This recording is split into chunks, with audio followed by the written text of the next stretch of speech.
हरे कृष्णा। आज मैं आपके समक्ष लेकर आई हूँ गीता के प्रथम अध्याय का दूसरा भाग। पहले अध्याय में हमने देखा कि अर्जुन किस तरह युद्ध के लिए तैयार हो जाते हैं, अपना गांडीव धनुष हाथ में ले लेते हैं, नेत्रों में क्रोध भर लेते हैं और जैसे ही वो सामने देखते हैं उनकी दृष्टि पितामह भीष्म और गुरु द्रोणाचार्य पर जाती है और तब उनके मन में क्या विचार आते हैं सुनिएगा। अर्जुन की अधीरता। दृष्टि पहुंची अर्जुन की तभी पितामह और गुरु द्रोण पर। क्रोध थाम कर हाथ रोककर बोला अर्जुन कुछ सोचकर, हे अच्युत, हे गोविंद, कृपया रथ को मध्य में ले जाइए।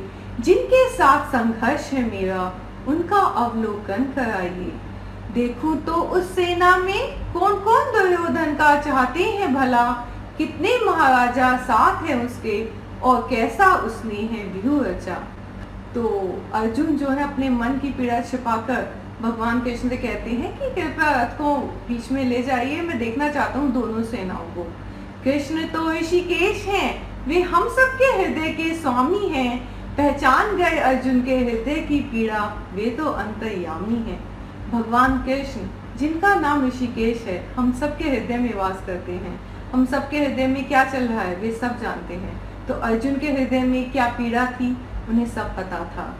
अर्जुन जो गुणाकेश है, नींद को भी जिसने वश में किया है, पर क्यों वह अज्ञानी बनकर इस समय सपनों में फंसा है। अर्जुन का एक नाम गुणाकेश भी है।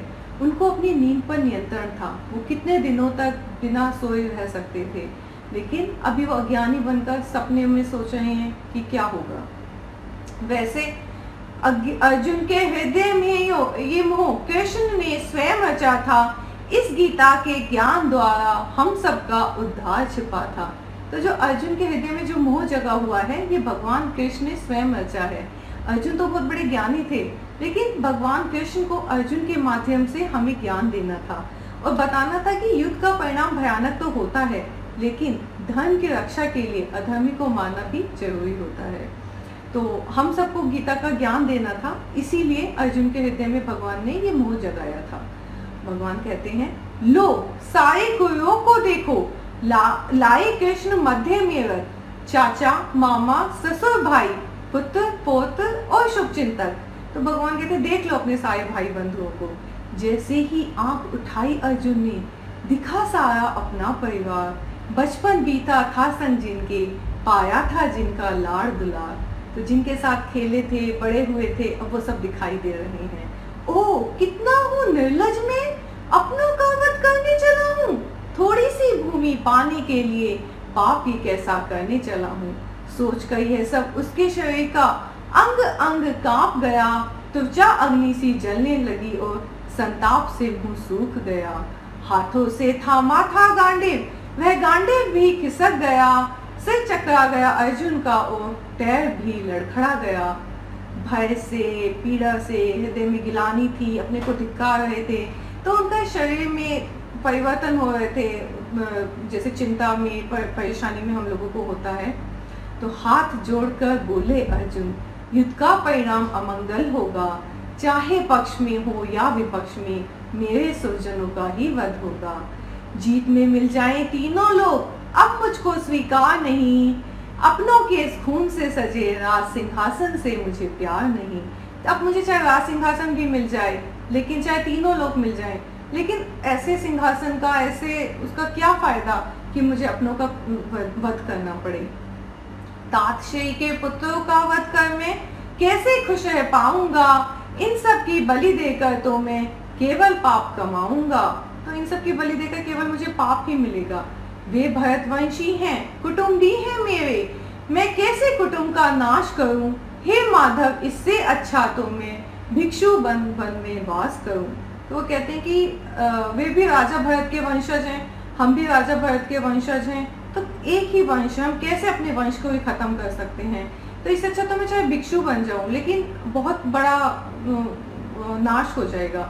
माना दुर्योधन पापी है, दुराचारी है, उसमें है लोभ भरा, पर पापी को मारने से तो पाप का मारना होता है बड़ा। हम लोगों ने भी सुना है, पाप को मारो पापी को नहीं। तो वो ही भगवान से अर्जुन कहना चाहते हैं।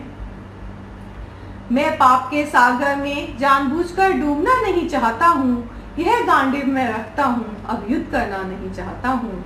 युद्ध में चाहे कोई जीते, पर मृत्यु का तांडव होगा, कितना अधर्म फैलेगा और कितने कुलों का नाश होगा। अब अर्जुन ने पहले तो बताया कि हमारे वंश का ही नाश हो जाएगा।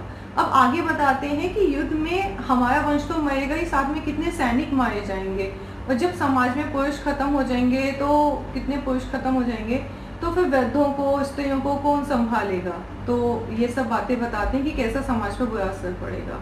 पुरुषों के मर जाने पर वृद्धों को कौन संभालेगा, पितरों का कौन पिंडदान करेगा, बच्चों को कौन पालेगा। बच्चे मार्ग भटक सकते हैं, स्त्रियां पतित हो सकती हैं, धर्म और समाज की व्यवस्था अव्यवस्थित हो सकती है। केवल राज पाने के लिए अब ये विनाश नहीं होने दूंगा, यह दृढ़ निश्चय है मेरा, अब अपना शस्त्र नहीं उठने दूंगा। तो अर्जुन कहते हैं कि अब मैंने पक्का निश्चय कर लिया है, अब मैं अपना गांडीव नहीं उठाऊंगा। अर्जुन ने शोकमग्न होकर अपना धनुष कोने पर रख दिया, शांत होकर निर्णय लेकर अब आसन पर वो बैठ गया। अब अर्जुन ने पक्का निर्णय ले लिया है कि मैं युद्ध नहीं करने वाला, और शांत होकर बैठ जाते हैं। तो यहाँ पर गीता का प्रथम अध्याय खत्म होता है।